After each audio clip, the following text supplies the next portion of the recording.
बिस्मिल्लाहिर्रहमानिर्रहीम, अस्सलाम वालेकुम रहमतुल्लाहि व बरकातुहू। कैसे हैं व्यूअर्स? आप लोग खैरियत से हैं? उम्मीद करता हूँ कि आप लोग खैरियत से होंगे और रमज़ान मुबारक की बरकतें जो हैं वो आप समेट रहे होंगे दोनों हाथों के साथ। रमज़ान मुबारक एक बहुत बाबरकत महीना है जिसमें हम लोग बहुत सारी सवाब जो है वो इकट्ठा कर सकते हैं।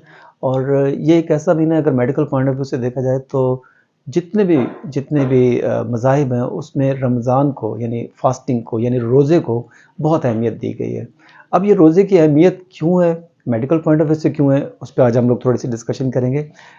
हमारा मिद्दा और हमारा जिगर लगातार एक काम कर रहा होता है, लगातार 24 आवर, यानी हमारे पैदा होने से लेकर मरने तक लगातार उसका 24 घंटे का एक प्रोसेस है।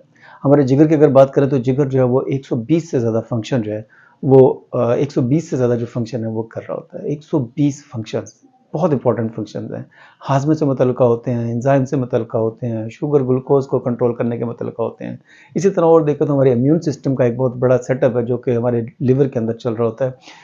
अब ये सारी की सारी चीज़ें यानी हमारे जिस्म में इवन ब्लड प्रेशर को कंट्रोल करने का प्रोसेस जो हमारे लिवर के अंदर चल रहा होता है, इतना ज़बरदस्त अल्लाह ताला ने ये हमारे जिस्म के अंदर एक सिस्टम रखा हुआ है। अब जिगर जो है इसको सुकून चाहिए होता है। जितने भी मज़ाहिब में देखेंगे आप, जितने भी मज़ाहिब, इस्लाम देख लेते हैं, क्रिश्चियनिटी देखते हैं, हर जगह पे रोज़े की अहमियत को बहुत ज़्यादा उजागर किया गया है। हम लोग रोज़े के हवाले से अगर बात करें तो रोज़ा एक ऐसी चीज़ है जिसमें हमारे जिगर को सुकून मिल जाता है। हमारे जिगर को एक, जैसे आप एक ट्रेन के रेलवे स्टेशन पे आप जाते हैं और आपको एकदम रेलवे स्टेशन से बाहर आते हैं, अंदर जाते हैं तो आपके कानों में एक शोर और एकदम गहमा-गहमी आपको सुनाई देती है। लेकिन जैसे आप बाहर आते हैं तो यू फ़ील के रिलैक्स हो गए हैं। तो रमज़ान शरीफ बिल्कुल हमारे जिगर के लिए ऐसे ही है कि जैसे एक रेलवे स्टेशन से बंदा बाहर आ जाए। हमारे जिगर को थोड़ा-सा रेस्ट मिल जाता है। हमारे तमाम के तमाम मैकेनिज़्म, जितने भी हमारे जिस्म के मैकेनिज़्म हैं, थोड़े से कूल डाउन हो जाते हैं, रिलैक्स में आ जाते हैं पूरे साल में 1 महीने के लिए।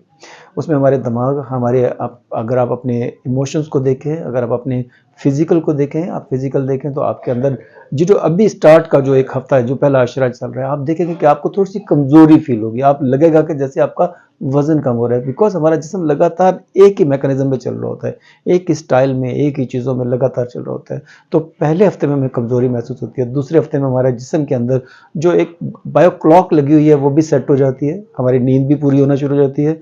हमारे जिस्म के अंदर जो एक अल्लाह ताला ने एक पूरा मैकेनिज़्म रखा हुआ है भूख का, वो पूरे का पूरा मैकेनिज़्म जो है, वो भी एक एक एक फ्रेम में आ जाता है और एक फ्रेम में आने की वजह से आपको भूख सिर्फ़ सुबह और शाम को लगती है।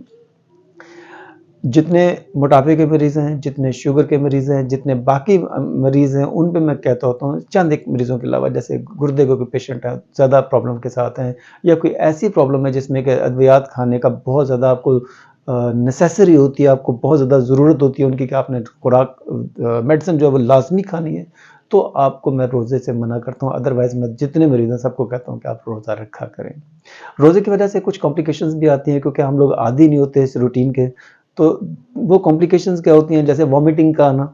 अगर रमज़ान में रोज़ा रखने से अगर किसी को वॉमिटिंग आती है तो हमारी एक मेडिसिन है सिलेशिया, इसको हाई डोज़ में यानी 1 एम 1000 ताकत में अगर आप इस्तेमाल कर लें, इसका सिर्फ 1 ड्रॉप अगर आप ले लेंगे तो आपकी वो वाली वॉमिटिंग जो कि रोज़ा रखने की वजह से आ रही है वो ठीक हो जाएगी। इसी तरह कुछ लोग ऐसे होते हैं जो कि कहते हैं कि हम लोग खाली पेट रहते हैं, तो हमें खाली पेट रहने की वजह से हमें तकलीफ़ें होना शुरू हो जाती है, मैदे में प्रॉब्लम्स आना शुरू हो जाती हैं, जलन आना शुरू हो जाती है, कॉन्स्टिपेशन रहना शुरू हो जाती है। तो उनके लिए एक मेडिसिन है एनाकार्डियम। एनाकार्डियम जो है वो एक ऐसी मेडिसिन है जो कि खाली पेट होने की वजह से आने वाली अलामात में बहुत ज़्यादा फ़ायदा देती है। इसी तरह सीने की जलन के साथ बहुत ज़्यादा पेशेंट आते हैं। हम लोग बहुत ज़्यादा, मतलब आप देखें कि नॉर्मल रूटीन में हमारे दस्तरखान बड़े छोटे-छोटे दस्तरखान होते हैं। लेकिन रमज़ान शरीफ में आप सहरी और इफ्तारी दोनों को देखते हैं तो हमारे दस्तरखान बहुत बड़े हो जाते हैं और बहुत ऑयली और बहुत मसाले वाली चीज़ें हम लोग खाना शुरू कर देते हैं।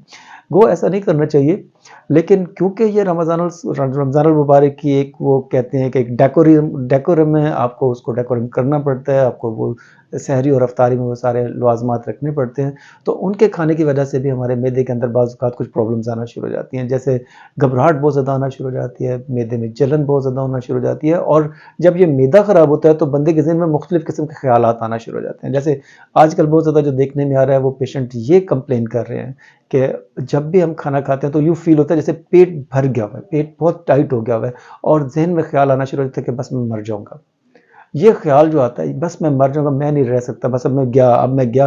इस तरह की कैफ़ियत के साथ अगर कोई पेशेंट आपके पास आ जाए या आपके घर में कोई ऐसा मरीज़ है, तो होम्योपैथिक बहुत सेफ़ है इस काम के लिए, आप इसको खुद भी इस्तेमाल कर सकते हैं। आर्सेनिक 200 ताकत में सिर्फ़ 1 कतरा उसके ज़ुबान में रखें, यकीन करें उसकी तकलीफ़ जो है बिल्कुल गायब हो जाएगी, जिसके लिए दीगर जो तरीका इलाज है उनमें बहुत ज़्यादा मेडिसिन का इस्तेमाल करना पड़ता है। लेकिन होम्योपैथी की सिर्फ़ एक ड्रॉप जो है वो ड्रामेटिक अंदाज़ में रिज़ल्ट देता है और पेशेंट जो है वो ठीक हो जाता है। इसी तरह बहुत सारे लोगों में देखने में आया है कि बहुत सारी और प्रॉब्लम्स आना शुरू हो जाते हैं। कुछ कहते हैं जी हम फेंट होने लग गए हैं, कुछ कहते हैं जी हम, ऐसा कुछ भी नहीं होता। अल्हम्दुलिल्लाह अल्लाह ताला आप पे उतना ही बोझ डालता है जितना कि आप बर्दाश्त कर सकते हैं। तो आजकल के जो फास्टिंग है, आजकल के जो रमज़ान है, वो तो इतना मज़े का रमज़ान जा रहा है। मैं चाहता हूँ कि आप तमाम लोग रोज़े रखें और रोज़ों की बरक़ात के साथ-साथ अपनी सेहत का भी ख़्याल रखें। जी, अस्सलाम वालेकुम।